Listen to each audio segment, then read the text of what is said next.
1.1 पोषण संबंधी जैव रसायन का परिचय। पोषण जैव रसायन की एक शाखा शरीर में पोषक तत्वों और जैव सक्रिय यौगिकों की भूमिका और जैव रासायनिक प्रक्रियाओं पर उनके प्रभाव का पता लगाती है। यह पोषक तत्वों के चयापचय, परिवर्तन और स्वास्थ्य और जीवन समर्थन के लिए उपयोग के आणविक तंत्र में गहराई से उतरता है, आहार स्वास्थ्य संबंधों में अंतर्दृष्टि प्रदान करता है।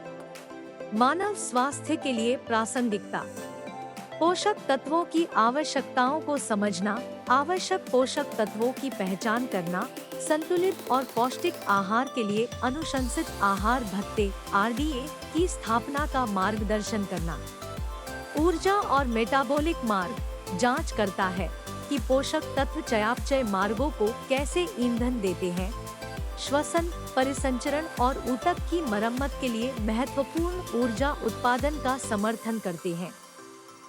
रोग की रोकथाम पोषक तत्व रोग संबंधों की पहचान करता है, मोटापा, मधुमेह, हृदय रोगों और कुछ कैंसर जैसी स्थितियों की रोकथाम और प्रबंधन में सहायता करता है। पोषक तत्वों के उपयोग को अनुकूलित करना, आहार विकल्पों को अनुकूलित करने और चिकित्सा स्थितियों या कमियों को दूर करने के लिए पोषक तत्वों के अवशोषण, जैवोपलब्धता और उन्हें प्रभावित करने वाले कारकों की जांच करता है। एंटीऑक्सीडेंट की भूमिका। एंटीऑक्सीडेंट के रूप में विटामिन, खनिज और फाइटोकेमिकल्स की भूमिका का पता लगाता है, कोशिकाओं को ऑक्सीडेटिव तनाव से बचाता है और प्रतिरक्षा कार्य को बढ़ावा देता है। आहार और उम्र बढ़ना। उम्र बढ़ने में आणविक तंत्र की जांच करता है। यह अंतर्दृष्टि प्रदान करता है कि आहार संबंधी कारक स्वस्थ उम्र बढ़ने और जीवन काल के विस्तार को कैसे प्रभावित करते हैं। एथलेटिक पोषण। एथलीटों के लिए उपयुक्त आहार खेल प्रदर्शन को बढ़ाने, मांसपेशियों की रिकवरी में सहायता करने और शारीरिक फिटनेस को अनुकूलित करने के लिए अद्वितीय पोषण संबंधी आवश्यकताओं को संबोधित करता है। सार्वजनिक स्वास्थ्य नीति और पोषण शिक्षा। नीति विकास पोषण पर सार्वजनिक स्वास्थ्य नीतियों और दिशानिर्देशों में योगदान देता है। शिक्षा कार्यक्रम पोषण शिक्षा कार्यक्रमों का आधार बनता है, स्वस्थ खाने की आदतों को बढ़ावा देता है और आबादी में पोषण संबंधी कमियों को रोकता है। 1.2 पोषण संबंधी जैव रसायन में पोषक तत्व। मैक्रोन्यूट्रिएंट्स। कार्बोहाइड्रेट। भूमिका प्राथमिक ऊर्जा स्रोत ATP उत्पादन के लिए ग्लूकोज में टूट जाता है। कार्य मस्तिष्क के कार्य, मांसपेशियों के संकुचन और सेलुलर प्रक्रियाओं का समर्थन करता है। प्रोटीन। भूमिका ऊतकों की वृद्धि, मरम्मत और रखरखाव के लिए आवश्यक। कार्य एंजाइम और हार्मोन बनाता है, प्रतिरक्षा प्रणाली का समर्थन करता है, ट्रांसपोर्टर के रूप में कार्य करता है। वसा। भूमिका महत्वपूर्ण ऊर्जा स्रोत, वसा में घुलनशील विटामिन अवशोषण के लिए महत्वपूर्ण। कार्य कोशिका झिल्ली संरचना, तंत्रिका कार्य, हार्मोन संश्लेषण और अंग सुरक्षा के लिए आवश्यक। सूक्ष्म पोषक तत्व। विटामिन। भूमिका जैव रासायनिक प्रतिक्रियाओं के लिए महत्वपूर्ण कार्बनिक यौगिक। कार्य कोएंजाइम के रूप में कार्य करे, दृष्टि A कोलेजन रखरखाव, C रक्त का थक्का जमना, K और ऊर्जा उत्पादन B विटामिन का समर्थन करे। खनिज। भूमिका एंजाइम कार्य, द्रव संतुलन और तंत्रिका संचरण के लिए अकार्बनिक तत्व। कार्य हड्डियों के स्वास्थ्य के लिए कैल्शियम, ऑक्सीजन परिवहन के लिए आयरन, प्रतिरक्षा कार्य के लिए जिंक। संतुलन का महत्व। समग्र स्वास्थ्य बनाए रखना, शारीरिक कार्यों के लिए उचित संतुलन महत्वपूर्ण है। कमियां और अधिकताएं। अपर्याप्त सेवन से कमियां हो सकती हैं, जिससे स्वास्थ्य प्रभावित हो सकता है। अधिक सेवन से वजन बढ़ सकता है और पुरानी बीमारियां हो सकती हैं।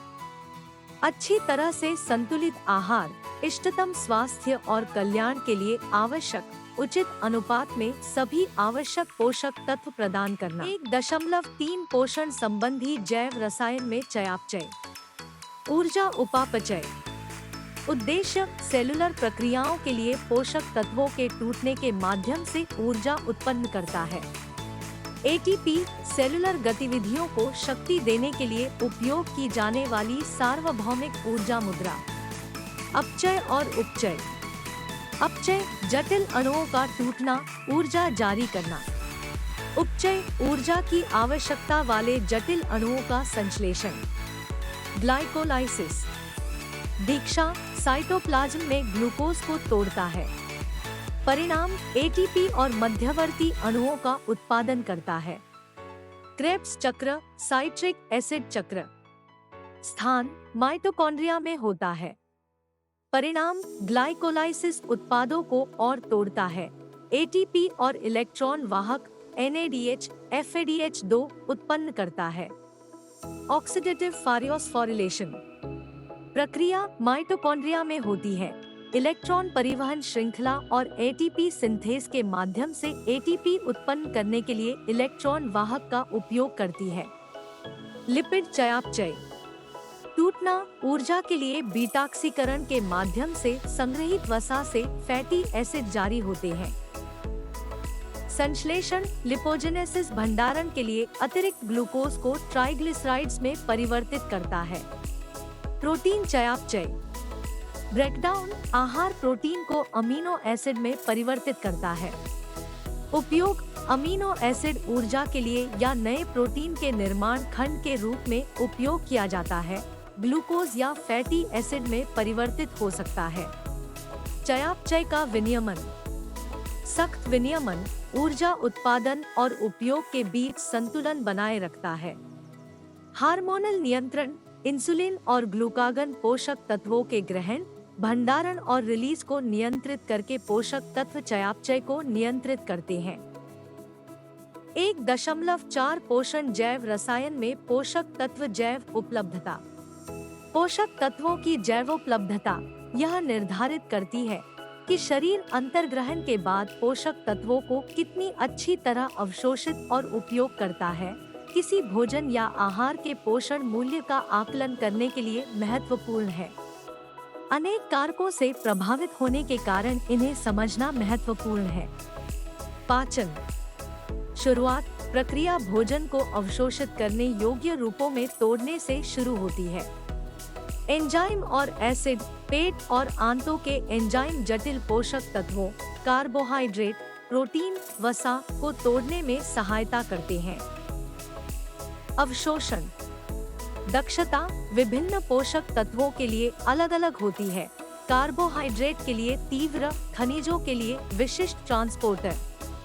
परिवहन पोषक तत्वों को छोटी आंत की परत के माध्यम से रक्त प्रवाह में पहुंचाया जाता है। पोषक तत्वों की परस्पर क्रिया संवर्धन कुछ पोषक तत्व एक दूसरे के अवशोषण को बढ़ाते या बाधित करते हैं।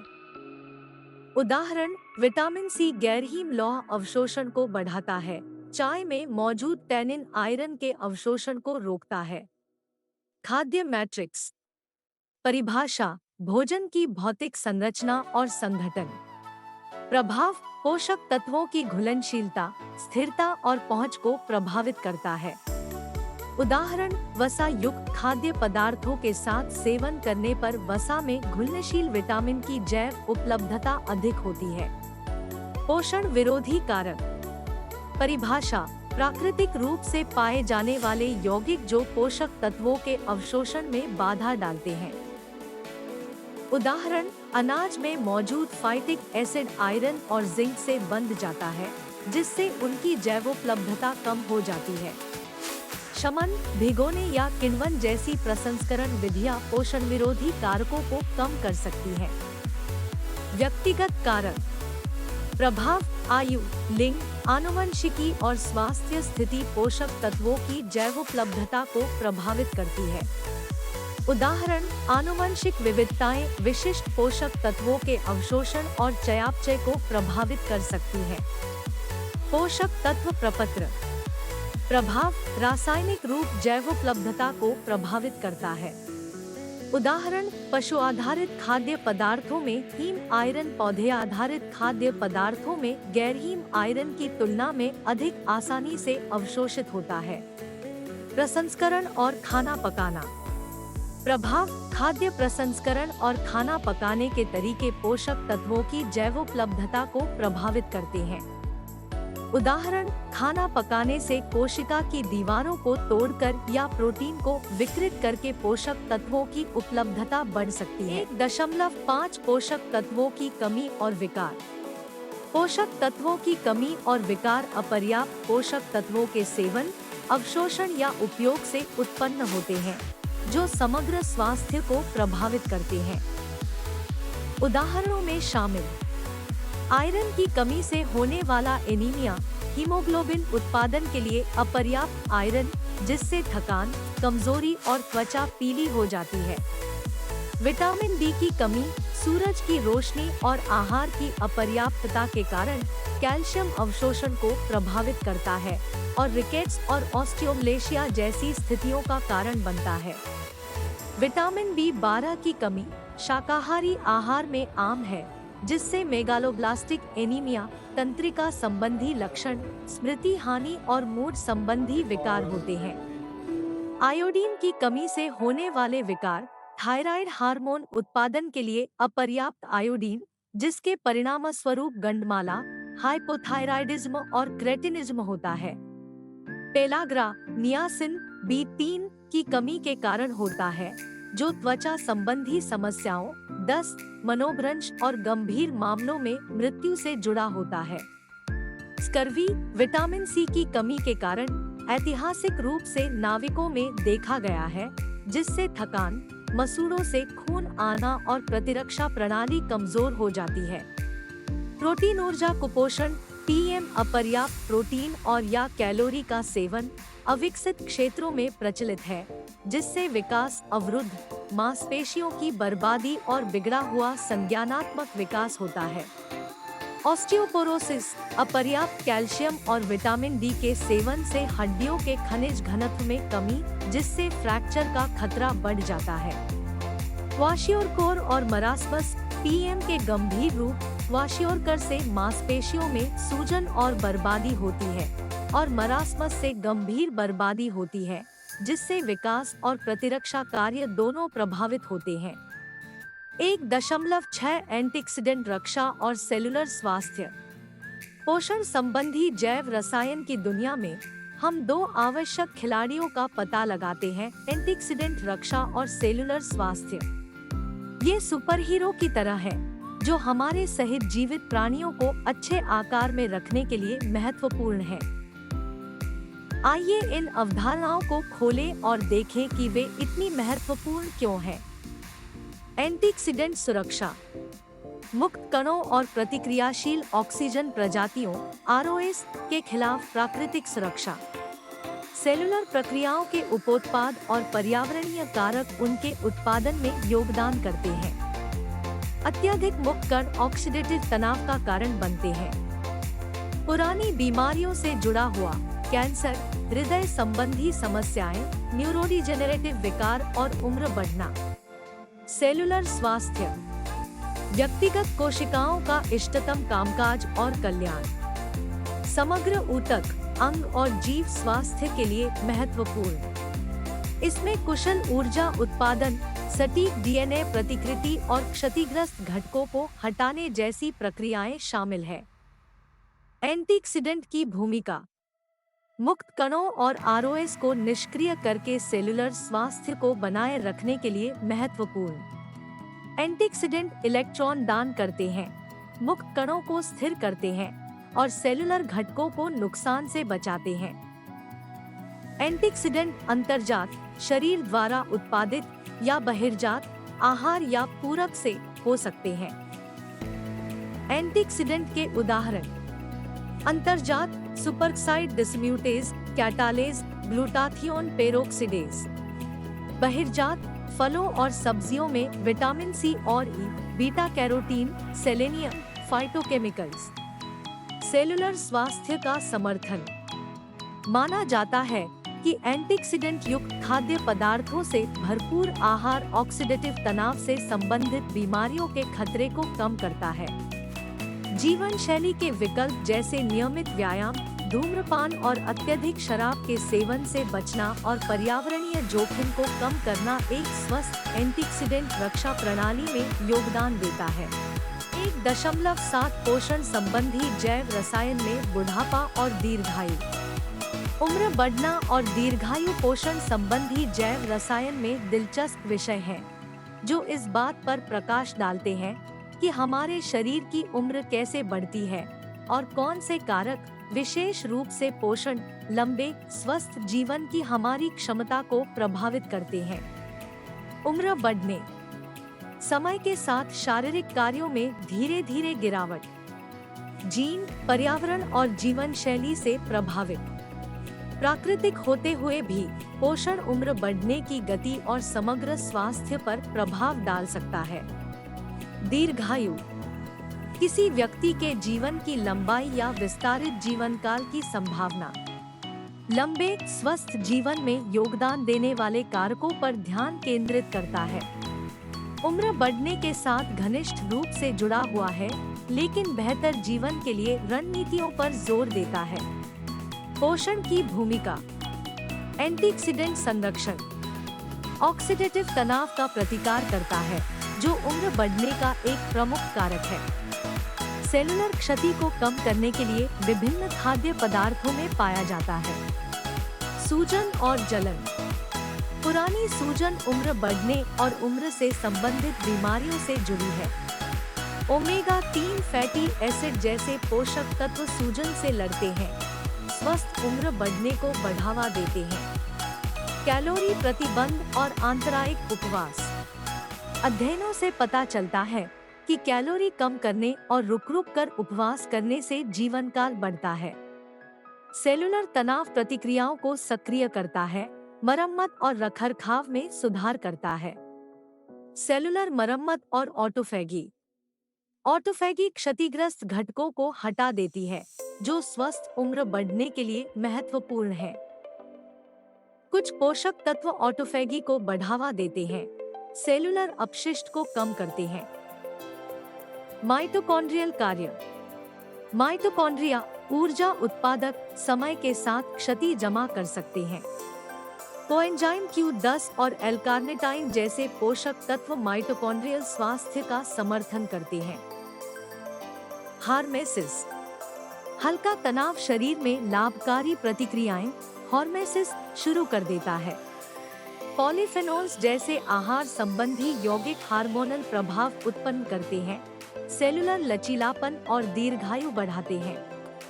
1.8 पोषण संबंधी जैव रसायन में खेल प्रदर्शन और व्यायाम पोषण। परिचय। पोषण संबंधी जैव रसायन में खेल प्रदर्शन और व्यायाम पोषण महत्वपूर्ण है। एथलीटों और सक्रिय व्यक्तियों का समर्थन करने, प्रशिक्षण, प्रदर्शन और पुनर्प्राप्ति को अनुकूलित करने के लिए पोषक तत्वों के सेवन को अनुकूलित करना। ऊर्जा आवश्यकताएं। व्यायाम के दौरान कार्बोहाइड्रेट, वसा और प्रोटीन ऊर्जा स्रोत के रूप में काम करते हैं। कार्ब्स त्वरित ऊर्जा प्रदान करते हैं, जबकि वसा लंबे, मध्यम तीव्रता वाले व्यायाम के लिए महत्वपूर्ण है। प्रोटीन मांसपेशियों की मरम्मत और रिकवरी में सहायता करते हैं, लेकिन व्यायाम के दौरान प्राथमिक ऊर्जा स्रोत नहीं होते हैं। जलयोजन, प्रदर्शन को बनाए रखने और निर्जलीकरण को रोकने के लिए उचित जलयोजन महत्वपूर्ण है। निर्जलीकरण व्यायाम क्षमता और संज्ञानात्मक कार्य को कम कर देता है। तरल पदार्थ के सेवन में पसीने की दर और पर्यावरण की स्थिति जैसे कारकों पर विचार करना चाहिए। व्यायाम पूर्व पोषण, आसानी से पचने योग्य कार्ब्स से भरपूर व्यायाम से पहले का भोजन ग्लाइकोजन भंडार की भरपाई करता है। मध्यम प्रोटीन और थोड़ी मात्रा में वसा लंबी गतिविधियों के दौरान ऊर्जा बनाए रखते हैं। व्यायाम के दौरान पोषण, रक्त शर्करा को बनाए रखने और थकान को कम करने के लिए अतिरिक्त कार्ब्स, स्पोर्ट्स ड्रिंक, जेल से लंबे या उच्च तीव्रता वाले व्यायाम से लाभ होता है। व्यायाम के बाद का पोषण, व्यायाम के बाद कार्ब्स और प्रोटीन का सेवन ग्लाइकोजन पुनः पूर्ति और मांसपेशियों की मरम्मत को बढ़ाता है। मांसपेशी प्रोटीन संश्लेषण और समग्र पुनर्प्राप्ति के लिए प्रोटीन महत्वपूर्ण है। सूक्ष्म पोषक तत्व और एंटीऑक्सीडेंट। सूक्ष्म पोषक तत्व विटामिन, खनिज, ऊर्जा चयापचय और मांसपेशियों के कार्य के लिए आवश्यक है। एंटीऑक्सीडेंट तीव्र शारीरिक गतिविधि के दौरान ऑक्सीडेटिव तनाव से लड़ते हैं। वैयक्तिकरण और अवधिकरण। किसी एथलीट की विशिष्ट आवश्यकताओं, लक्ष्यों और प्रशिक्षण कार्यक्रम के आधार पर खेल पोषण को वैयक्तिकृत किया जाना चाहिए। विशिष्ट प्रशिक्षण चरणों और प्रदर्शन लक्ष्यों से मेल खाने के लिए आवधिकता पोषक तत्वों के सेवन को समायोजित करती है। एर्गोजेनिक सहायता। कैफीन और क्रिएटिन जैसे एर्गोजेनिक एड्स का उद्देश्य खेल प्रदर्शन को बढ़ाना है। सुरक्षित और प्रभावी उपयोग के लिए खेल पोषण पेशेवरों से सावधानी और मार्गदर्शन आवश्यक है। 1.9 पोषण संबंधी जैव रसायन में पोषण संबंधी महामारी विज्ञान। पोषण संबंधी महामारी विज्ञान पोषण संबंधी जैव रसायन का एक उपसमूह जनसंख्या स्तर पर आहार, पोषक तत्वों और स्वास्थ्य परिणामों के बीच संबंधों का पता लगाता है। मुख्य तत्वों में अध्ययन, डिजाइन, आहार मूल्यांकन विधियां, स्वास्थ्य परिणामों की जांच, जटिल कारकों पर विचार, आहार पैटर्न की खोज और सार्वजनिक स्वास्थ्य के लिए निहितार्थ शामिल है। अध्ययन, डिजाइन। बड़ी आबादी में आहार और स्वास्थ्य परिणामों के बीच संबंधों का पता लगाने के लिए अवलोकन, अध्ययन, कोहोर्ट, केस कंट्रोल और हस्तक्षेप परीक्षण (RCT) का उपयोग करता है। आहार मूल्यांकन। आहार सेवन का सटीक आकलन करने के लिए खाद्य आवृत्ति प्रश्नावली, 24 घंटे आहार संबंधी स्मरण और खाद्य रिकॉर्ड जैसे तरीकों को नियोजित करता है। बायोमार्कर जैसे रक्त या मूत्र के नमूने पोषक तत्वों के सेवन और चयापचय के वस्तुनिष्ठ उपाय प्रदान करते हैं। स्वास्थ्य परिणाम। पुरानी बीमारियों, चयापचय संबंधी विकारों, मोटापा, संज्ञानात्मक कार्य और समग्र मृत्यु दर सहित स्वास्थ्य परिणामों के व्यापक स्पेक्ट्रम की जांच करता है। उलझाने वाले कारक। उम्र, लिंग, आनुवंशिकी, जीवन शैली, सामाजिक आर्थिक स्थिति और सहवर्ती बीमारियों जैसे कारकों पर विचार करता है जो आहार स्वास्थ्य संबंध को प्रभावित कर सकते हैं। स्वास्थ्य पर आहार के प्रभाव को अलग करने के लिए सांख्यिकीय तरीकों से नियंत्रण किया जाता है। आहार पैटर्न। पृथक पोषक तत्वों या खाद्य पदार्थों के बजाय आहार पैटर्न, उदाहरण के लिए भूमध्य सागरीय, पश्चिमी, शाकाहारी पर ध्यान केंद्रित करता है। व्यक्तियों या आबादी द्वारा उपभोग किए जाने वाले खाद्य पदार्थों और पोषक तत्वों के समग्र संयोजन की जांच करता है। सार्वजनिक स्वास्थ्य निहितार्थ। सार्वजनिक स्वास्थ्य नीतियों, दिशानिर्देशों और हस्तक्षेपों को सूचित करता है। समग्र आहार पैटर्न में सुधार और आहार संबंधी बीमारियों को कम करने के लिए आहार संबंधी सिफारिशों और रणनीतियों के विकास में योगदान देता है। सीमाएं और चुनौतियां। स्मरण पूर्वाग्रह, आहार पैटर्न और अंतःक्रियाओं में जटिलताएं, कार्य कारण स्थापित करना और भ्रमित करने वाले कारकों जैसी चुनौतियों का सामना करना पड़ता है। शोधकर्ता चुनौतियों का समाधान करने और निष्कर्षों की वैधता बढ़ाने के लिए विभिन्न तरीकों और सांख्यिकीय तकनीकों का उपयोग करते हैं।